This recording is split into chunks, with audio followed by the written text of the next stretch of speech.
Halo teman-teman, hari ini saya akan menjelaskan tentang bilangan rasional dan bilangan irasional, di mana bilangan rasional dan bilangan irasional ini telah kita pelajari di waktu kita menginjak kelas 10 matematika. Nah, saya akan menjelaskan tentang bilangan rasional. Bilangan rasional merupakan sistem bilangan yang merupakan himpunan dari semua bilangan yang dapat dinyatakan dalam bentuk pecahan A per B, dengan A, B adalah bilangan bulat, dan B tidak merupakan nol. Secara fundamental, bilangan rasional berasal dari bahasa Inggris, yaitu rasional, karena bilangan ini dapat dinyatakan dalam bentuk perbandingan ataupun rasio. Nah, kita perhatikan salah satu contoh bilangan rasional. Apabila bilangannya 0, maka A per B sama dengan 0 per 1. Dan itu merupakan salah satu bentuk dari rasional. Nah, kita masuk sekarang ke sifat-sifat bilangan rasional. Bilangan rasional dapat didefinisikan untuk setiap A per B, C per D, dan E per F merupakan bilangan rasional dalam bentuk pecahan. Maka berlaku sifat-sifat yang berikut. Yang pertama, dapat dinyatakan dalam bentuk pecahan A per B dengan A, B adalah bilangan bulat dan B tidak sama dengan 0. Yang kedua, tertutup terhadap operasi penjumlahan dan perkalian. Penjumlahan dan perkalian antar bilangan rasional juga menghasilkan bilangan rasional. A per B ditambah C per D menghasilkan bilangan rasional. A per B dikali C per D menghasilkan bilangan rasional. Baik, sekarang kita akan melanjutkan ke bilangan irasional. Bilangan irasional merupakan sistem bilangan yang tidak dapat dinyatakan dalam bentuk pecahan A per B, di mana A, B adalah bilangan bulat dan B tidak sama dengan 0, namun dapat dinyatakan dalam bentuk desimal. Nah, sifat-sifat bilangan rasional juga ada dua. Yang pertama itu tidak dapat dinyatakan dalam bentuk pecahan A per B. Yang kedua, memenuhi sifat komutatif penjumlahan dan perkalian. Baiklah, sekarang mari kita perhatikan contoh soal berikut. Hasil dari 2 per akar 3 adalah, nah di sini ada bilangan 2 per akar 3. Berarti 2 per akar 3 ini merupakan bilangan rasional, karena tadi sesuai dengan sifat-sifat bilangan rasional, bahwa dia bentuknya A per B, namun B-nya tidak sama dengan 0. Nah, mari kita kerjakan. Pecahan itu memiliki penyebut tak rasional, sehingga perlu dirasionalkan dengan cara dikalikan bentuk akar yang sama. 2 per akar 3 sama dengan, nah sekarang kita irasionalkan akar 3-nya itu. 2 per akar 3 dikali akar 3 per akar 3 sama dengan 2 per 3 akar 3. Kenapa dia per 3? Karena 3 dikali 3 sama dengan 9. Akar dari 9 sama dengan 3. Makanya dia jawabannya 2 per 3 akar 3. Baik, sekarang kita lanjutkan ke materi yang kedua, yaitu tentang materi 5 segi 4 beraturan. Nah, ini saya ambil materi tentang kelas 2 SMA. Baik, sekarang akan menjelaskan 5 segi 4. 5 segi 4 merupakan salah satu dari sekian banyaknya bangun ruang 3 dimensi dengan ciri khasnya yaitu alas yang berbentuk segi 4. Nah, pada soal ini dapat juga kita lihat dia yang di bawah itu merupakan alasnya yaitu A, B, C, D yang berbentuk segi 4 yang beraturan.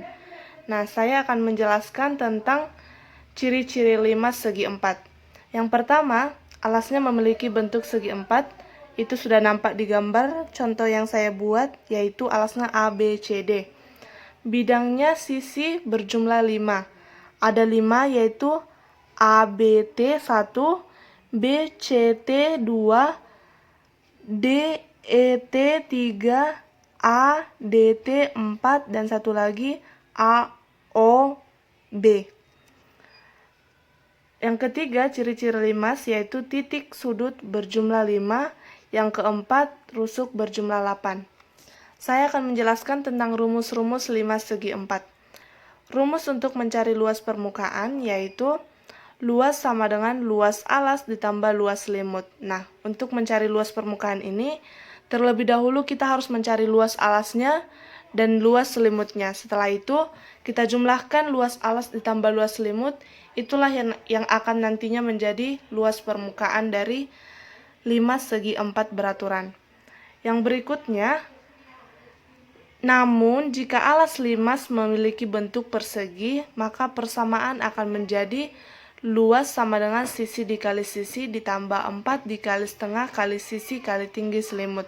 Nah, ini maksudnya jika alasnya itu berbentuk persegi, maka luas untuk mencari luas permukaannya beda lagi dengan yang pertama tadi, yaitu luas sama dengan sisi dikali sisi. Kenapa sisi dikali sisi? Karena dia berbentuk persegi. Maka luasnya sama dengan sisi kali sisi ditambah 4 kali setengah kali sisi kali tinggi selimut. Yang berikutnya, jika alas limas berbentuk persegi panjang. Nah, kita ketahui luas untuk mencari persegi panjang itu panjang dikali lebar.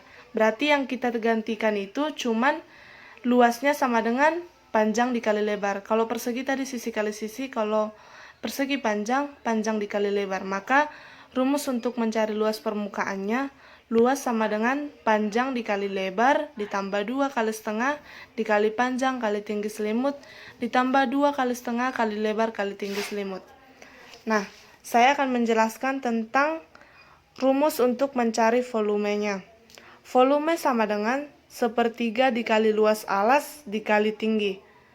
Rumus di atas adalah rumus untuk 5 segi 4. Baik, sekarang saya akan melanjutkan tentang contoh yang sudah saya buat di sini, yaitu diketahui T, A, B, C, D 5 segi 4 beraturan yang memiliki panjang rusuk alas 12 cm dan panjang rusuk tegak 12/2 cm.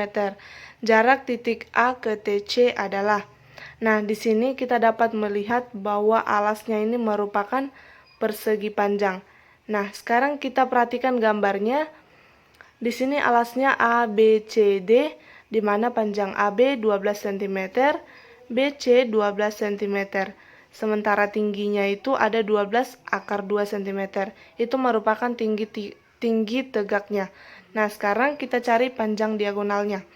Panjang diagonal AC adalah akar AB pangkat 2 tambah BC kuadrat. Di sini kita menggunakan rumus Pythagoras, yaitu AB-nya tadi 12, baru PC-nya sama dengan 12. Berarti akar 12 kuadrat ditambah 12 kuadrat sama dengan 12 akar 2. Nah, segitiga ATC merupakan segitiga sama sisi, karena AC sama dengan AT sama dengan TC sama dengan 12 akar 2. Dengan demikian, jarak titik A ke TC adalah jarak titik A ke titik 0, di mana 0 titik tengah, TC seperti gambar yang ada di gambar ini. Nah, sekarang kita perhatikan segitiga siku-siku AOC. AOC. Nah, diketahui AC-nya tadi 12/2 cm. Sekarang kita cari OC-nya. OC sama dengan setengah TC.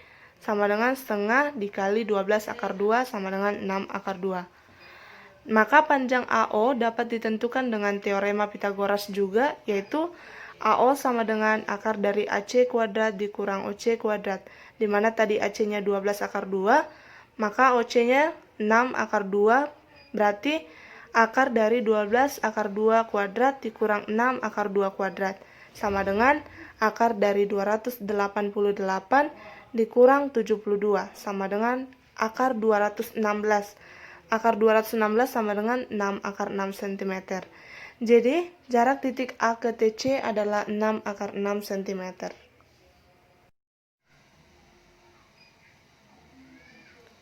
Baik, sekarang kita akan melanjutkan ke materi yang ketiga, yaitu tentang determinan matriks. Determinan ialah sebuah nilai yang dapat dihitung dari unsur suatu matriks persegi. Determinan matriks A ditulis dengan sebuah tanda, yaitu det A. Det A atau biasanya itu dibuat tanda kurawal dan di dalamnya itu terdapat A, itu termasuk untuk mengartikan tentang determinan A. Determinan biasa dianggap sebagai faktor penskalaan transformasi yang digambarkan oleh matriks. Apabila matriks terbentuk 2 kali 2, maka rumus untuk mencari determinan adalah determinan A sama dengan A, C, B, D. Nah, ini kita kali silangkan dan kita kurangkan. Nah, berarti A, D dikurang B, C. Nah, ini yang di dalam ini kita kali silangkan untuk mendapat hasil dari determinan A. Kalau dia ordo 2 dikali 2. Nah, kalau dia matriksnya berbentuk 3 kali 3, maka rumus untuk mencari A-nya itu sama juga. Cara mengerjakannya ordo 2 dengan ordo 3, cuman di ordo 3 dia udah lebih banyak koefisien-koefisien yang akan kita kalikan. Nah, di sini kita buat A sama dengan A, B, C, D, E, F, G, H, I. Nah, itu kita urutkan 3 ke atas, 3 ke bawah. Nah, setelah itu kita buat determinan A sama dengan, nah, kalau dia A-nya dihilangkan, berarti hasil untuk mencarinya A, E, I ditambah B, F, G ditambah C, D, H dikurang C, E, G dikurang B, D, I dikurang A, F, H. Nah, sekarang saya akan jelaskan sifat-sifat determinan matriks. Yang pertama itu, apabila semua elemen dari salah satu baris atau kolom sama dengan 0, maka determinan matriks tersebut adalah 0. Yang kedua, apabila semua elemen dari salah satu baris atau kolom itu sama dengan elemen-elemen baris atau kolom lain, maka determinan matriksnya sama dengan 0. Yang ketiga, apabila elemen-elemen salah satu dari baris atau kolom adalah merupakan kelipatan dari elemen-elemen baris atau kolom lain, maka determinan matriks tersebut adalah 0. Baik, sekarang saya akan jelaskan tentang soal yang saya ambil, yaitu diketahui A sama dengan minus 4, 5, 2, 0, minus 2, 4, minus 1, minus 6, 3. Maka tentukan nilai determinan A-nya. Nah, determinan ini merupakan termasuk determinan matriks 3 dikali 3. Nah, cara untuk mengerjakannya ditentukan secara khusus dengan menggunakan aturan Sarus sebagai berikut. Nah, ini minus 4, 5, 2, 0, minus 2, 4, minus 1, minus 6, 3. Ini salinan dari soal itu. Setelah itu, kita buat di sebelah kanannya itu angka yang baris pertama dan baris kedua ke sampingnya, yaitu minus 4, 0, minus 1, 5, minus 2, minus 6. Nah, habis itu kita cari nilai determinan A-nya. Yang baris yang paling bersilangan itu kita kalikan. Minus 4 dikali minus 2 kali 3 ditambah 5 kali 4 kali minus 1 ditambah 2 kali 0 kali minus 6 dikurang yang bawah bersilangan kita kurangkan ke situ, minus 1 kali minus 2 kali 2 minus 6 kali 4 kali minus 4 3 kali 0 dikali 5, maka hasilnya minus 96. Jadi determinan A-nya kita dapat hasilnya yaitu minus 96. Sekian dari pembahasan yang saya jelaskan untuk materi rasional atau bilangan irasional, materi tentang 5 segi 4 beraturan, dan juga materi tentang determinan. Semoga bermanfaat untuk teman-teman sekalian. Terima kasih.